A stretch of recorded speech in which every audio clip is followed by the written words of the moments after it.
ठीक है, आप लोगों की स्क्रीन पे दिख रहा होगा यस सर। रचनात्मक लेखन, आधार और विश्लेषण। ये जो है कि दोस्त आपका जो है सेकंड टॉपिक है। आप अपने किताब में देखिएगा तो आपको ये दिखेगा, वहां पे मिलेगा आपके जो सिलेबस है आपका। और सेकंड का पहला है। अब इसमें जो है कि हम लोगों को शब्द और अर्थ की निर्मिति, आप देख रहे हैं शब्द क्या होता है और उसमें अर्थ क्या चीज होती है ना, और अर्थ की निर्मिति कैसे होती है। ठीक है, ये बात जब आप समझ जाइएगा तब आप अपने जीवन में क्या करिएगा कि जो नए नए शब्द होते हैं या जो शब्द पुराने हैं लेकिन उसमें जो है आप अपने तरीके से उसमें अर्थ भर सकते हैं या उसका जो है कि संकेत निर्धारित कर सकते हैं। और जब आपके अंदर यह क्षमता विकसित हो जाएगी तो आप समझ लीजिए कि रचनात्मक हो गए। अगर शब्द के माध्यम से आप अपनी बात कह रहे हैं, और चूंकि व्यक्ति का, विचारों के व्यक्ति का, भावों के व्यक्ति का हमारे समाज में सशक्त माध्यम ये भाषा ही है। और भाषा में शब्द बहुत महत्वपूर्ण होते हैं क्योंकि शब्दों से ही जो है कि आगे वाक्य का निर्माण होता है इनको जोड़ करके, और वह जो है कि एक सार्थक होता है और आपको जो है कि का अर्थ देता है ना। और ये अर्थ ही जो है कि समझ लीजिए कि शब्द का अ, उद्देश्य है कि आपको किसी वस्तु की के बारे में वो आपके दिमाग में प्रतीति करा दे, आपको परिचय करा दे। ठीक है ना। तो आप देख रहे हैं ऊपर मैंने 2 पॉइंट लिखे हुए हैं कि कोई भी ज्ञान या अनुभव प्रतीकों के रूप में हमारे मस्तिष्क में संचित रहते हैं, है ना। ये क्या है, शब्द जो है कि प्रतीक ही शब्द है। जो है कि प्रतीक ही है। हेलो, शब्द जो हेलो, है शब्द जो है यस सर एक एक तरह से प्रतीक तरह ही से है। प्रतीक ही है। और आप लोग देखिए कि ये जो प्रतीक है ये कहीं और से नहीं आए हैं, या ये कहीं ऐसा नहीं है कि कहीं और किसी ने बना दिया और सबको बोला कि अब आप फॉलो करिए। नहीं, ये जो शब्दों की निर्मिति और जो प्रतीक के रूप में ये हमारे समाज में प्रचलित है, ये हमने सामूहिक रूप से किसी शब्द को किसी वस्तु से जोड़ा हुआ है। ठीक है, तो ये हमारे संस्कृति से जो है और सभ्यता से चली आ रही है साथ में। ठीक है, और हम जो है कि अब जिस संस्कृति या जिस समाज में रहते हैं वहां पे उस भाषा के बारे में समझते हैं, उस भाषा के संकेतों को जानते हैं, उसके प्रतीकों के बारे में जानते हैं। और जो भाषा के जो प्रतीकों के माध्यम से जो संकेत होते हैं या जो शब्द जो जिस वस्तु के बारे में या किसी विचार के बारे में जो संकेतित करते हैं ना, वही अर्थ होता है और कुछ नहीं होता है ना।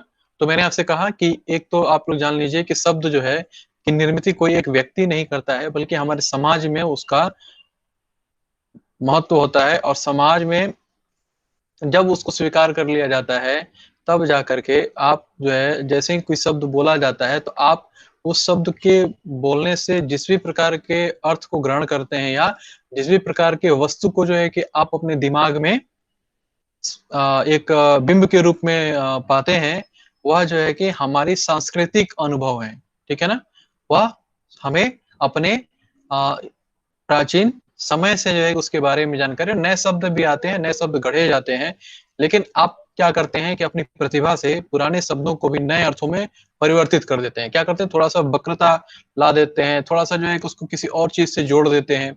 ये हम आगे देखेंगे कि किस प्रकार से आप शब्दों के माध्यम से अर्थ को बदलते रहते हैं और जो है आप नए तरीके से रचनात्मक होते रहते हैं। आप फिल्मों में देखिए, आप बहुत सारे लेखन में देखिए, आप बहुत सारे होर्डिंग्स में देखिए, आप बहुत सारे एडवर्टाइजमेंट में देखिए, आप बहुत सारे आप अपने आसपास गीत संगीत में देखिए, आप अपने आसपास के और भी बहुत सारे जो है कि ये जो सीरियल्स हैं उसमें देखिए, आप जो कॉमेडी आती है, जो आप कॉमेडी सीरियल्स हैं उनके उसको देखिए। शब्द वही है, भाषा भी वही है, लेकिन वो क्या करते हैं कि शब्दों के थोड़े से क्रम में परिवर्तन कर देते हैं या फिर बोलने के ढंग में परिवर्तन कर देते हैं। तो उसमें क्या होता है कि अर्थ में परिवर्तन हो जाता है और आपको आनंद आता है ना। आपको लगता है अरे वाह, हंसी आती है ना, आपको मजा आता है। तो ये वो इसी लिए कर पाते हैं क्योंकि वो अपने तरीके से शब्दों को घुमा फिरा करके या बल दे करके या उसको तेजी में बोल करके, मतलब किसी न किसी प्रकार से उसमें परिवर्तन करके थोड़ा सा जो है अपने आप को प्रस्तुत करते हैं। और यही उनकी रचनात्मकता होती है जिसे आप पसंद करते हैं किसी व्यक्ति को या किसी कलाकार को। ठीक है, अगली स्लाइड है। जो अक्सर जो है कि जो अर्थ क्या होता है और शब्द में अर्थ कैसे आता है, आप जो है कि एक जो छोटा बच्चा होता है ना, आप समझिए कि उसके दिमाग में कुछ नहीं है। वो भाषा को अभी अपने समाज में या अपनी संस्कृति में जिसमें भी उसका परवरिश हो रहा है, उसके माध्यम से वह उसको सीखता है, उसके बारे में वह जानने की कोशिश करता है ना? तो बच्चे अक्सर क्या प्रश्न पूछते हैं? बच्चे अक्सर किसी वस्तु की ओर इशारा करके पूछते हैं कि यह क्या है? ठीक है? या इसे क्या कहते हैं? उसको नहीं पता है।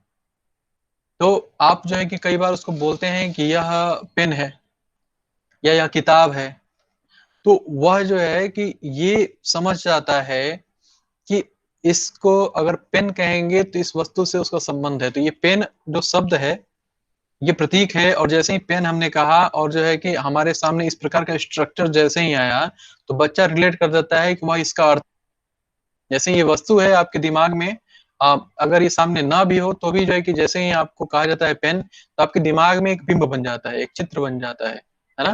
तो जैसे ही वह चित्र बनता है, वही वो चित्र जो है कि अर्थ होता है। और इसी प्रकार से जो है कि हम भाषा के अर्थों को अपने संस्कारों से और अपने परिवेश में और अपनी संस्कृति से सीखते हैं, ठीक है?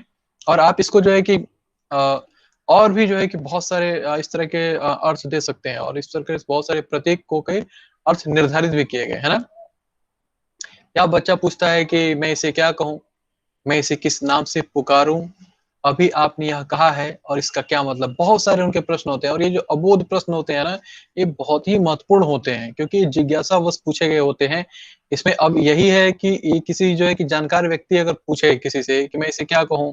क्योंकि वो जानता है कि जैसे मान लीजिए कि मैं किसी के सामने कॉफ़ी का प्लेट लेकर के खड़ा हूँ और मैं किसी से कहूँ कि मैं इसको क्या कहूँ? तो वो कहेगा हम उल्लू बना रहे हैं आप, या हमारे साथ हम मज़ाक कर रहे हैं।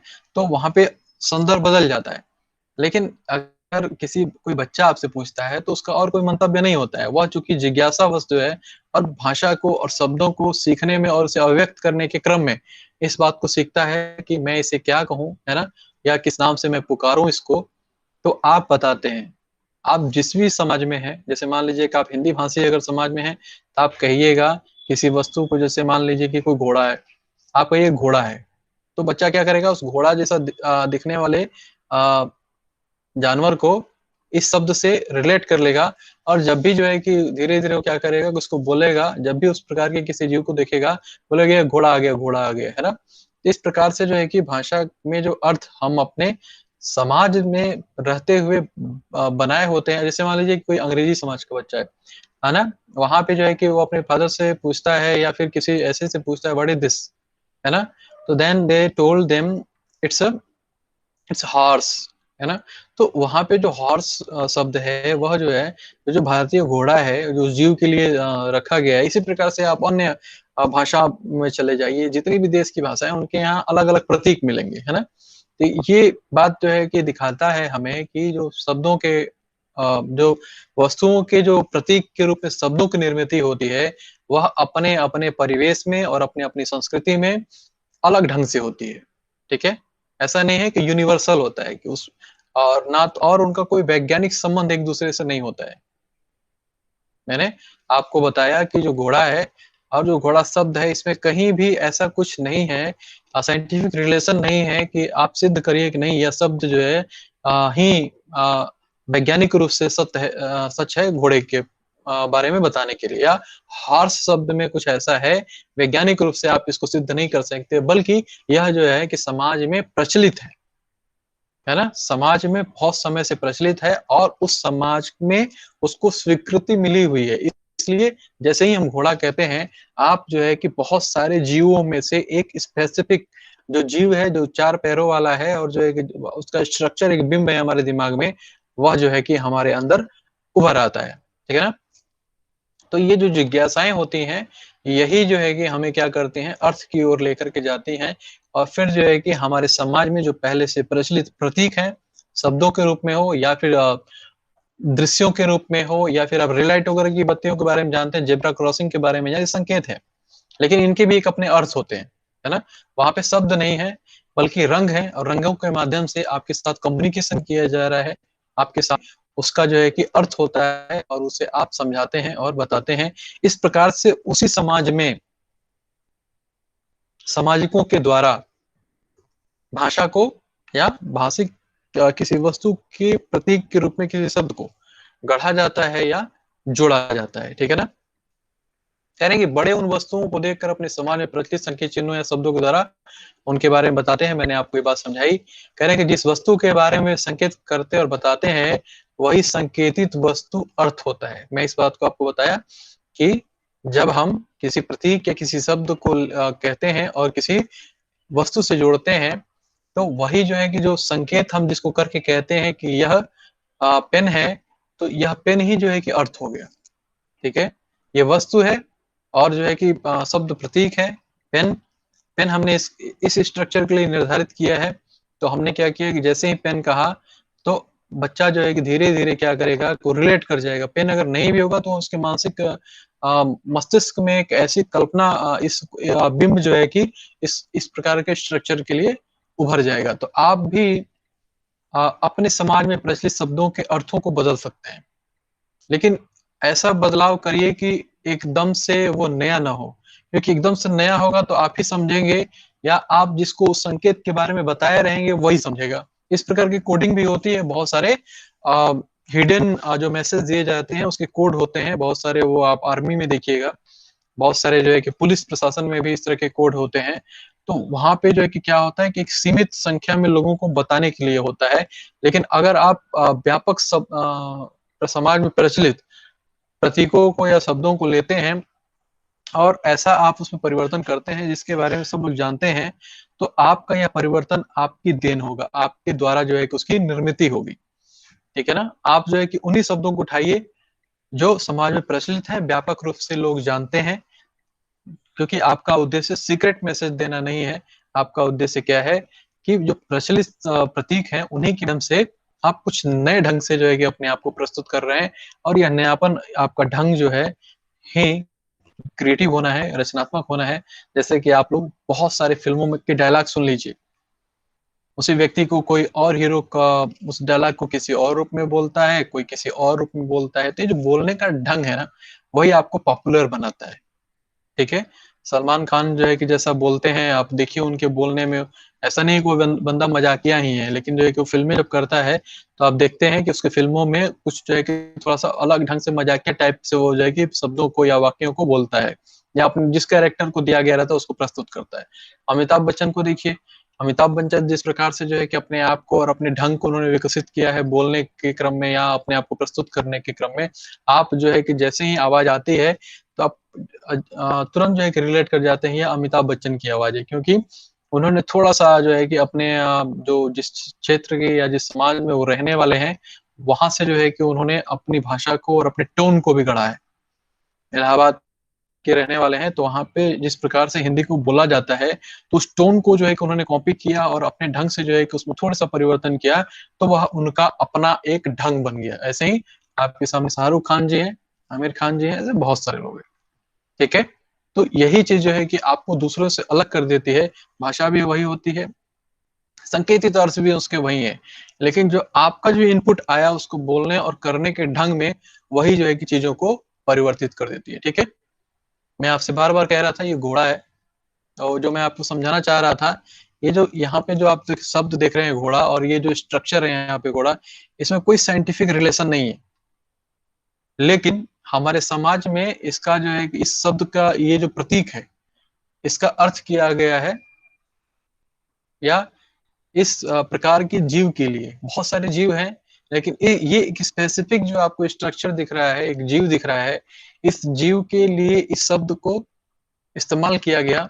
और जैसे ही हम घोड़ा कहते हैं तो आपके सामने इस प्रकार का एक मानसिक बिंब आपके मस्तिष्क में निर्मित हो जाता है, क्योंकि यह आपको आपके समाज, आपकी सभ्यता और आपके संस्कारों के द्वारा ये आपको मिला हुआ होता है ना।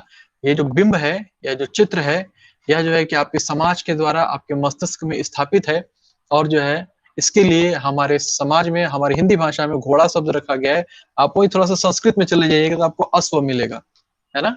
अश्व का मतलब भी घोड़ा ही होता है, लेकिन वह संस्कृत का शब्द है। वैसे ही आप अरबी में जाइएगा, वैसे ही आप अंग्रेजी में जाइएगा हॉर्स, या फिर स्पेनिश में जाइए, फ्रांसीसी में जाइए, आपको हर जगह जो है जिस समाज की भाषा में जाइए आप देखिएगा उन्होंने किसी जीव को प्रदर्शित करने के लिए या उसके बारे में संकेतित करने के लिए एक संकेत का निर्माण किया है, और वह संकेत क्या है, हमारे अभी के मॉडर्न सोसाइटी में शब्द है।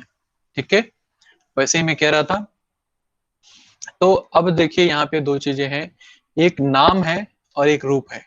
तो जो मैं पिछली स्लाइड में आपसे कह रहा था, ये रूप है, स्ट्रक्चर है ना, ये रूप है, और ये क्या है, नाम है, एक नेम।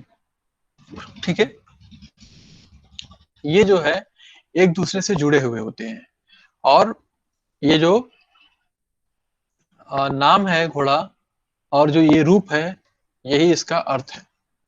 ठीक है, नाम और रूप का जो है आपस में संबंध होता है। आप उसे संकेत कह लीजिए, जो नाम है उसको उसको संकेत भी आप कह सकते हैं, और जो रूप है उसको आप अर्थ भी कह सकते हैं। ठीक है, आप मनुष्य कहते हैं, है ना, तो आप मनुष्य कहते हैं, तो आपके सामने आप किसी भी प्रकार के रूप रंग वाले मनुष्य को रख दीजिए, कोई फर्क नहीं पड़ेगा। ठीक है ना, लेकिन यदि आप कहना चाहते हैं कि मैं अगर मयंक कहूँ या रेखा कहूँ या और भी हमारे जो साथी हैं उनका अगर मैं नाम लेके कहूँ, तो स्पेसिफिक एक स्ट्रक्चर आपके दिमाग में उसका बिंब निकल आता है। ठीक है, तो ये नाम जो है ना, यही प्रतीक है, और जो ये रूप है आपका, यही अर्थ है। तो आप लोग इस बात को बहुत ध्यान से समझ लीजिएगा कि अगर मनुष्य कहा, तो मनुष्य के जैसी स्ट्रक्चर वाले, यानी कि बहुत सा किसी को भी रख दीजिए, है ना, वो उसमें वहां फिट बैठ जाएगा, और वही अर्थ है। अगर मान लीजिए कि और आप अलगाव करके जो है कि एक स्पेसिफिक किसी व्यक्ति को करना चाहते हैं, जैसे मेरा नाम विजय, तो आप जो है कि विजय सर कहेंगे, तो इसका मतलब कि बहुत सारे जो आपके टीचर हैं उनमें से मैं एक, और मेरा जो है जो रूप है वह आपके मस्तिष्क में उसी समय छा जाएगा, भले ही मैं वहां पे उपस्थित रहूं या न रहूं।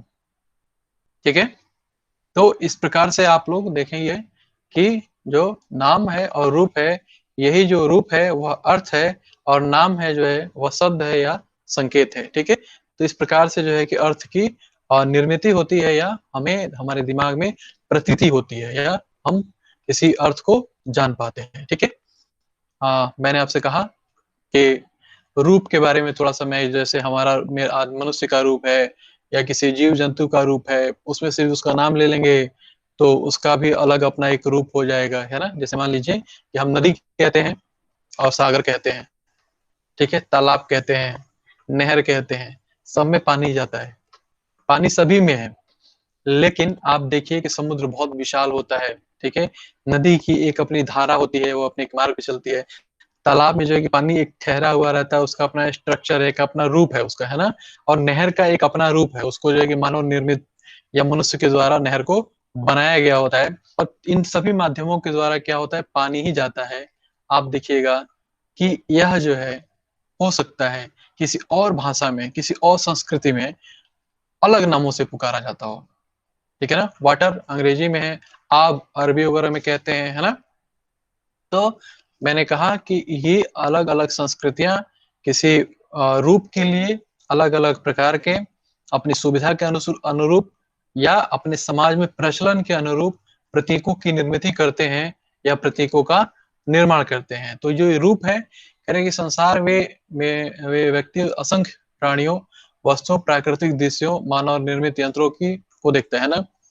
ये में है, थोड़ा सा गड़बड़ हो गया इसमें। संसार में व्यक्ति असंख्य प्राणियों को, वस्तुओं को, प्राकृतिक दृश्यों को, मानव निर्मित यंत्रों को देखता है। ठीक है, देखता है, अगर मान लीजिए कि उसके बारे में वह अभिव्यक्त करना चाहता है, या मान लीजिए उसके बारे में किसी दूसरों को बताना चाहता है, ठीक है, तो इसके लिए उसके सामने एक समस्या आई। अब मान लीजिए चिड़िया है, या मान लीजिए कि और भी बहुत सारे जीव जंतु हैं, तो अब मान लीजिए हमें किसी को उस चिड़िया के बारे में बताना है।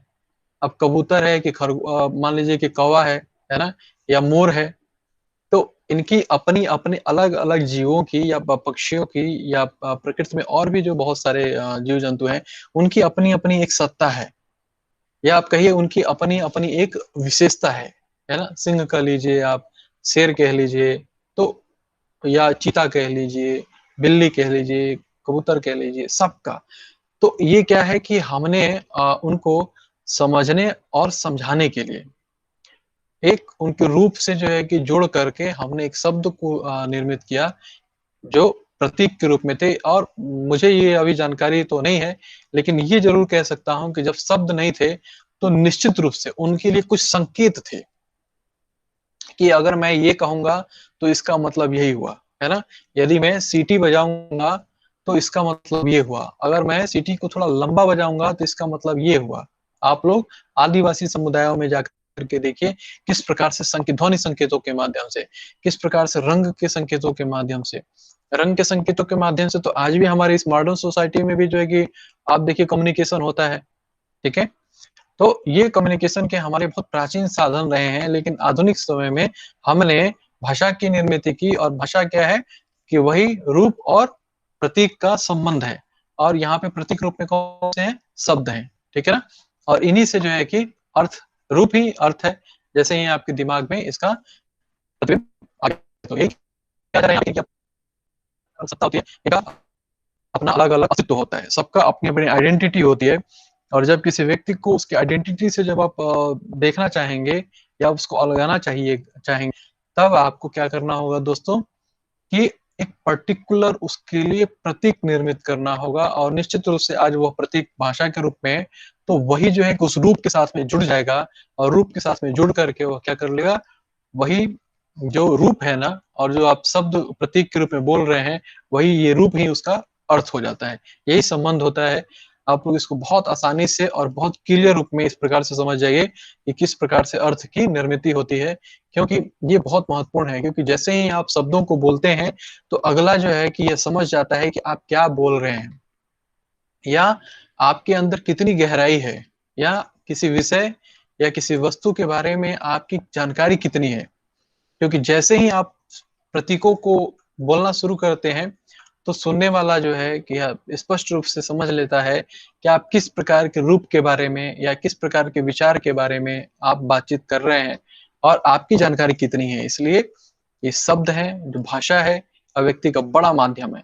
तो भाषा पे जितनी आपकी पकड़ होगी, चाहे वो दुनिया की कोई भी भाषा हो, ये जो मैं आपको कह रहा हूँ ये मात्र हिंदी के लिए नहीं है, ये जो मैं कह रहा हूँ वह मात्र अंग्रेजी के लिए नहीं है, बल्कि विश्व की जितनी भाषाएं हैं इन सब पे ये नियम लागू होगा। क्योंकि आप भाषा अलग हो सकती है, लेकिन भाषा के भीतर जो आंतरिक नियम होता है वह लगभग एक होता है, ठीक है ना। जो मैं आपको अभी संबंध बता रहा हूँ, वह संबंध जो है कि आपस में एक दूसरे से जुड़े हुए हैं। ये संबंध आपस में जुड़े हैं, और सदियों से यह चलते हुए चला आ रहा है। अगर इसमें परिवर्तन कर दिया जाएगा तो जो परिवर्तन आप करेंगे उसको फिर समझने में काफी समय लगेगा, क्योंकि यह जो भाषा है यह सामुदायिक अभिव्यक्ति है ना, व्यक्तिगत तो अभिव्यक्ति नहीं है। ये सामुदायिक है, और समुदाय में ही इसका अस्तित्व है। और जो बात समुदाय जिस स्ट्रक्चर या संरचना के माध्यम से समझ रहा है, वह जो है कि अगर आप स्ट्रक्चर को देंगे, उसकी भीतरी संरचना को तोड़ दीजिएगा तो नहीं समझ पाएगा। आप जो संरचना बना रहे हैं उसका जो है कि फिर एक अर्थ निर्मित होगा, लेकिन उसका काफी समय लगेगा, है ना। और इसकी गणना नहीं की जा सकती कि कितना समय लगेगा, ठीक है ना। मैंने आपसे कहा कि अगर प्रकृति में स्थित सभी प्रकार के वस्तुओं को अगर आप अलग अलग उसको बताना चाहते हैं, समझना चाहते हैं, समझाना चाहते हैं, व्यक्त करना चाहते हैं, तो आपको इस शब्द और रूप के संबंध को जानना होगा। और जितना बढ़िया से आप जानिएगा, उतनी बढ़िया से आप अपने आप को अभिव्यक्त कर पाइएगा, चाहे वो परीक्षा में प्रश्न में लिख करके, चाहे किसी से बातचीत करते हुए, चाहे इंटरव्यू में बोलते हुए, चाहे आपको कोई दायित्व दिया गया है, आपको जो काम दिया गया है उस काम को करते हुए, आप अगर इस बातों को, अगर इन चीजों को बेहतर ढंग से, अगर इनके संबंधों को समझ रहे हैं, तो आपको कहीं कोई दिक्कत नहीं आने वाली है। आप बहुत बढ़िया से आ, अपना इनपुट डालते हुए, आप अपना अस्तित्व बनाते हुए आप इनको अभिव्यक्त कर सकते हैं। मैं अगले स्लाइड पे आता हूँ। नाम, आपको मैं रूप और नाम के बारे में बातचीत लगातार कर रहा हूँ। यह नाम जो है ना, समाज में प्रत्येक समुदाय की अपनी भाषा होती है। मैं बार बार इस बात को कह रहा हूँ, आप लोग इस बात को समझ रहे हैं, क्योंकि वह जिस परिवेश में रहता है और जिस परिवेश में रह करके उसको जो आपस में एक दूसरे से कम्युनिकेशन करने का या संप्रेषण करने की जब आवश्यकता महसूस हुई, तब उसने क्या किया कि एक भाषा को निर्मित किया। और यह भाषा उस समाज की अपनी देन होती है। आप हो सकता है कि आज हम लोग अंग्रेजी जानते हैं, लेकिन अगर हम फ्रेंच में आपसे कोई बातचीत करें या मेरे को आप फ्रेंच भाषा में कुछ कहें, तो मैं नहीं समझ पाऊँगा, क्योंकि मैं फ्रेंच के बारे में नहीं जानता हूँ। मैं उस समाज में जा कर के एक तो उस भाषा को नहीं सीख पाया हूँ, दूसरा वह हमारे समाज की एक तो भाषा नहीं रही है। मैं जिस परिवेश में पला पढ़ा और जो है कि जिसमें मेरी परवरिश हुई, वहाँ पे हिंदी भाषा रही, या चाहे हमारी जो क्षेत्रीय लैंग्वेज हो सकती है, वह भी हो सकती है, उसमें कोई दिक्कत नहीं है। तो जो हमारी क्षेत्रीय भाषाएँ हैं, वह सब हमारे अपने परिवेश से निर्मित हैं और उसी में हम चीज़ों को, उसी में हम वस्तुओं के प्रतीकों को और उसके अर्थ को समझ पाते हैं। ठीक है ना? तो मैं आपसे बार-बार यही बात कह रहा हूँ कि सब समाजों की अपनी अलग-अलग प्रतीक हैं और एक हो सकता है कि उसी सेम रूप की वस्तु के लिए, उसी जो है कि एक ही वस्तु के लिए मैंने कहा कि हमारे देश में जो है कि पानी है, तो किसी के यहाँ वाटर है, किसी के यहाँ आब है, पता नहीं जो है कि अन्य भाषाओं में इसको और क्या कहा जाता है। लेकिन आप देख लीजिएगा कि वस्तु एक ही है, लेकिन परिवेश और सांस्कृतिक स्थिति भिन्न होने की वजह से वहाँ पे उसी वस्तु के लिए, उसी रूप के लिए अलग प्रकार के प्रतीकों की निर्मिति की गई है उस समाज के द्वारा। ठीक है ना? तो वही कह रहे हैं कि ये जो नाम है या जो शब्द है दोस्तों, कह रहे हैं वस्तुओं को किसी न किसी नाम से ही पुकारा जाता है, ठीक है? नाम सुनते ही रूप, बिंब या दृश्य का चित्र हमारे मस्तिष्क में उभर आता है। ठीक है ना? जैसे ही हम आप नाम को सुनेंगे, उसका बिंब या दृश्य जो है हमारे मस्तिष्क में उभर जाता है, क्योंकि बचपन से हम विभिन्न प्रकार के वस्तुओं को देखते हैं, उसके प्रति जिज्ञासा रखते हैं और जब हम अपने समाज में अपने बड़ों से, अपने पेरेंट्स से पूछते हैं, तो वो हमें बार-बार जो है कुछ चीज़ों के बारे में बताते हैं। तो ये बार-बार जो प्रतीक और जो रूप हम देख रहे हैं, उसमें जब वो बार-बार किसी एक ही रूप के लिए एक ही प्रकार के प्रतीक का वो इस्तेमाल करते हैं, तो हम उससे साम्य स्थापित कर जाते हैं और जैसे-जैसे हम बड़े होते हैं, हम भी जो है उसी प्रकार से उस रूप के लिए उसी प्रतीक का इस्तेमाल करते हुए भाषा को सीख जाते हैं, ठीक है? और इतना ही नहीं सीखते हैं, हम देखते हैं दूसरों को बोलते हुए किसी भाषा को या किसी भाषा में जो प्रतीक हैं उनको, तो क्या करते हैं कि हम जो भाषा का जो इंटरनल स्ट्रक्चर है ना, जिसको व्याकरण कहते हैं, जिससे व्याकरण के नियमों में बंध कर के ही अगर कोई बात कही जाती है, तो ठीक-ठीक आप उसका अर्थ समझ पाते हैं। अब ये ज़रूरी नहीं है कि आप व्याकरण के नियम जानते ही हों। हमारे हिंदी भाषा बोलने वाले जितने भी लोग हैं, ये कोई ज़रूरी नहीं है कि सब लोगों को पूरा का पूरा हिंदी का व्याकरण पता हो। या जो अमेरिका, ब्रिटेन या और भी जो अंग्रेजी भाषी जो देश हैं, वहाँ पे आप जो किसान है या जो मज़दूर है, आप उससे जा कर के अंग्रेजी का व्याकरण पूछेगा तो नहीं जानता, लेकिन वो अंग्रेजी में अपनी अभिव्यक्ति करता है। वो इसलिए करता है क्योंकि उसके समाज में उसी प्रकार से बोला जाता है। ठीक है? तो उसने क्या किया कि वहाँ से जो है कि प्रतीकों को और रूप को जो है कि समझ करके उसी प्रकार से वो व्यवहारित करता है, वो परिवर्तन नहीं कर सकता है। ठीक है? वो क्या करता है कि अपना थोड़ा-सा इनपुट डाल करके उसको बोलने के क्रम में जो है कि परिवर्तन करके उसमें भले ही वह अपना कुछ नयापन कर दे, वो कुछ रचनात्मक अभिव्यक्ति कर दे, लेकिन इसके लिए कतई ज़रूरी नहीं है कि वो व्याकरण के नियमों को जानेगा तभी रचनात्मक अभिव्यक्ति करेगा। ठीक है? तो आप लोग भी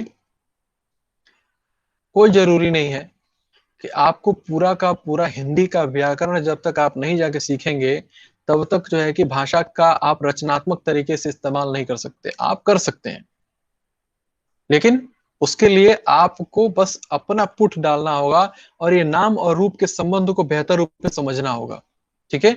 और आप जिस प्रकार से संकेत और भरना चाहते हैं या जिस अर्थ को आप संप्रेषित करना चाहते हैं, उसके लिए थोड़ा-सा जो है आपको लोक में प्रचलित सामान्य अर्थ और रूप को ही संबंधित करके अपने आप को व्यक्त करना होगा। चाहे आप परीक्षा में लिखिएगा, चाहे आप किसी से बातचीत करिएगा या किसी को आप अपनी बात को समझाइएगा, ठीक है? कह रहे हैं कि नाम और रूप के इस बुद्धि स्थित संबंध को एक ध्यान दीजिएगा, यहाँ पे क्या कहा गया है कि ये नाम और रूप का जो संबंध है ना, वो क्या है कि बुद्धिजन्य है। यह हमें बुद्धि से जुड़ा हुआ है, हमारे मस्तिष्क से जुड़ा हुआ है। क्योंकि यह भावनात्मक नहीं है। भाव हमारे मन के भावों को भी व्यक्त करने के लिए वो सूक्ष्म है, दिखाई नहीं देता। तो हमने जो है कि उसके लिए क्या किया है कि हमारे जो भाव है उसको रूप मान लिया है, और भावों को भी अभिव्यक्त करने के लिए हमने क्या किया, प्रतीक निर्मित कर लिए।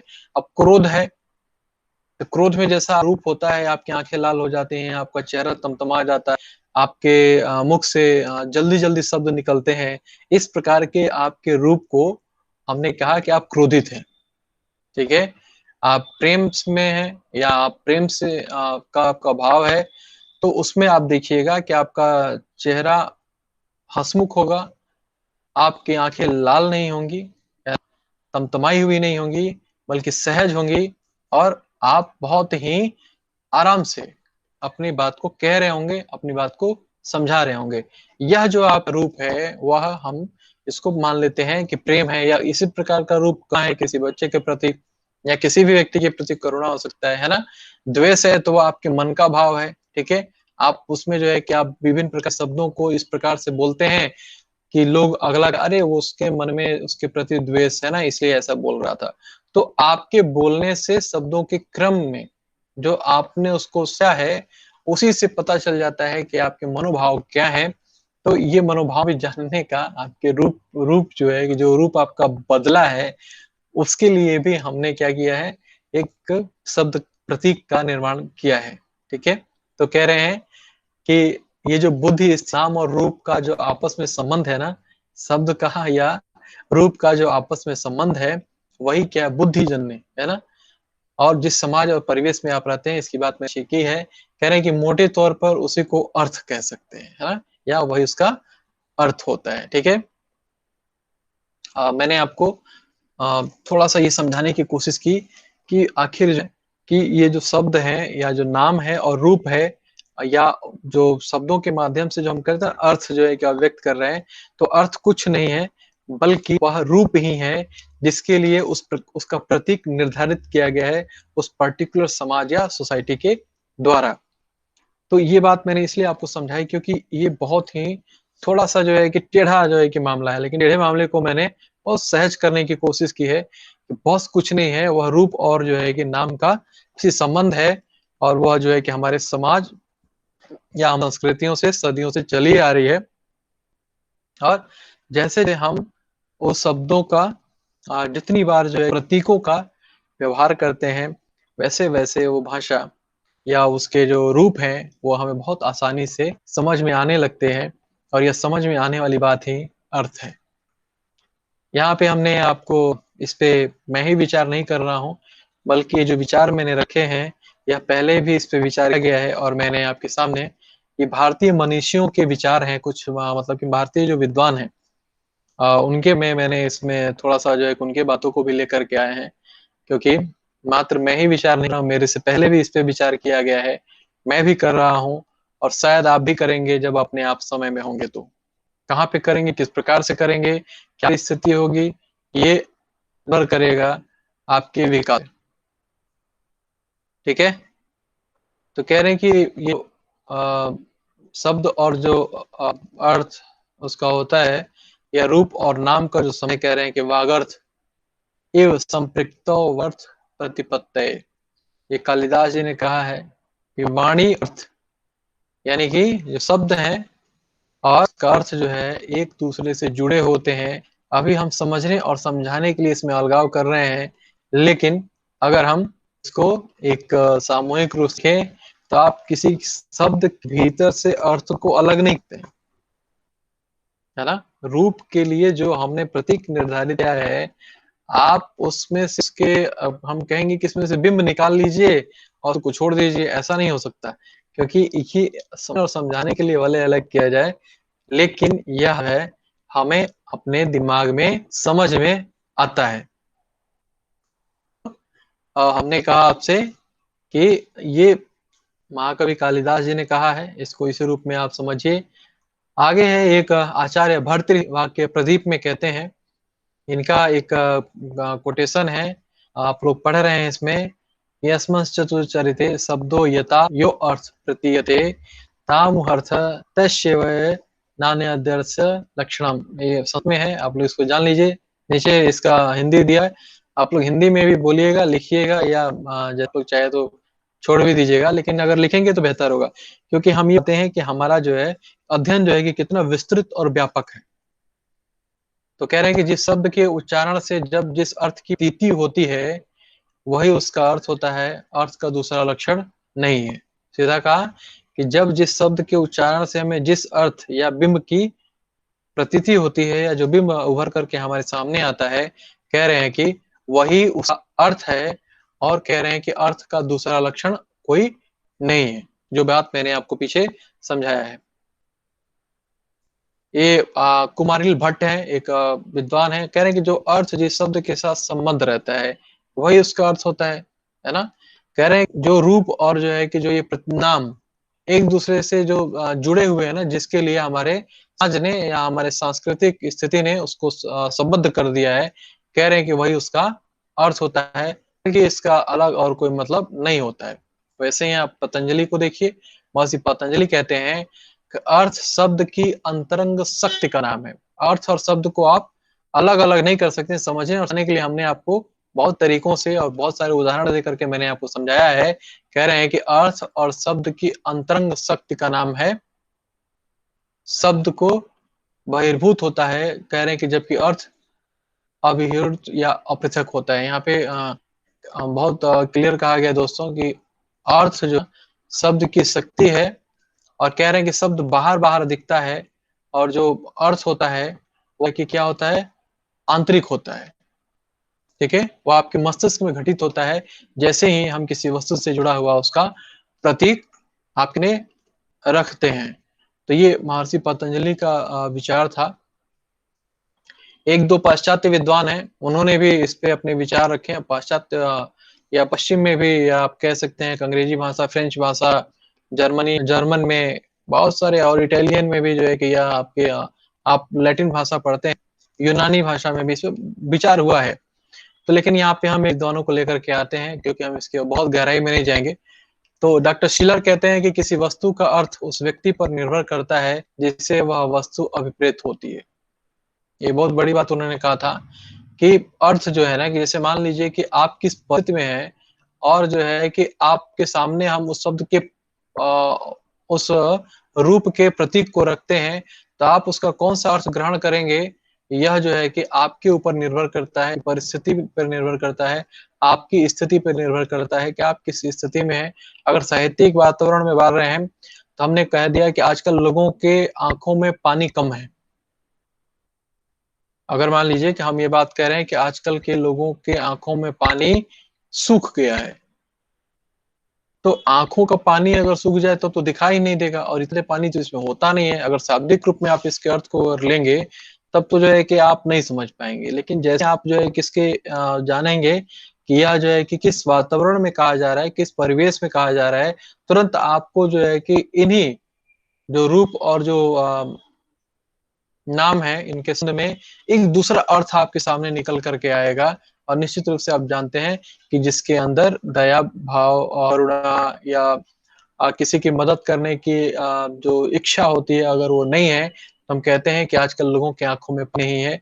यानी कि आजकल जो है कि आप जो है कि सेल्फ, अपने आप को से जुड़े हुए हैं, और दूसरों के बारे में आप कोई चिंता नहीं करते। और मान लीजिए किसी तालाब को देख करके कहूं कि आजकल जो है कि इसमें पानी सूख गया है, तो निश्चित रूप से इस पानी के सूखने का एकदम वही मतलब हुआ जो आप समझ रहे हैं कि अब इस तालाब में पानी जो है कि गर्मी के कारण खत्म हो गया है, सूख गया है। लेकिन जो मैंने अभी आपके सामने इससे पहले मैंने प्रयोग किया कि आप एक साहित्यिक वातावरण में हैं, या आप ऐसी परिस्थिति या परिवेश में हैं जहाँ पे इस तरह की बातचीत हो रही है, तो वहां पे उन्हीं रूप और नाम से अर्थ में परिवर्तन हो गया, और आप कुछ और अर्थ को ग्रहण करते हैं। यह आपकी विशेषता है, यही आपकी रचनात्मकता होती है। आप चाहे परीक्षा में लिखिए, अपने आप को किसी रूप में व्यक्त करिए, या आप किसी मंच पे जाकर के बोल रहे हैं, वहां पे थोड़ा परिवर्तन कर देते हैं अपने उसी रूप और जो एक उसी नाम को लेकर के, उन्हीं शब्दों को लेकर के। तो आप क्या करते हैं कि एक दूसरे अर्थ को प्रदर्शित करते हैं, एक दूसरे प्रकार के बिंब को जो है कि संरचित बनाते हैं, जो दूसरे के लोगों के दिमाग में दिखाई देता है। ठीक, लास्ट आज के लिए कि संबंध विशेष को ही अर्थ कहते हैं, जो नाम और रूप का है, क्योंकि किसी शब्द में केवल अर्थ नहीं होता। कह रहे हैं कि अपितु वह अपने अर्थ से संबद्ध रहता है। ये उन्होंने कहा है कि ये जो रूप है ना, ये या जो किसी शब्द का जो अर्थ आप कहते हैं, वह उससे जुड़ा होता है, बहुत गंभीर रूप से जुड़ा होता है। आप उसको जो है अलग-अलग नहीं कर सकते हैं। मैं आज बस इसी स्लाइड पे रुकूँगा, इस पे फिर आगे हम और करेंगे। चलिए।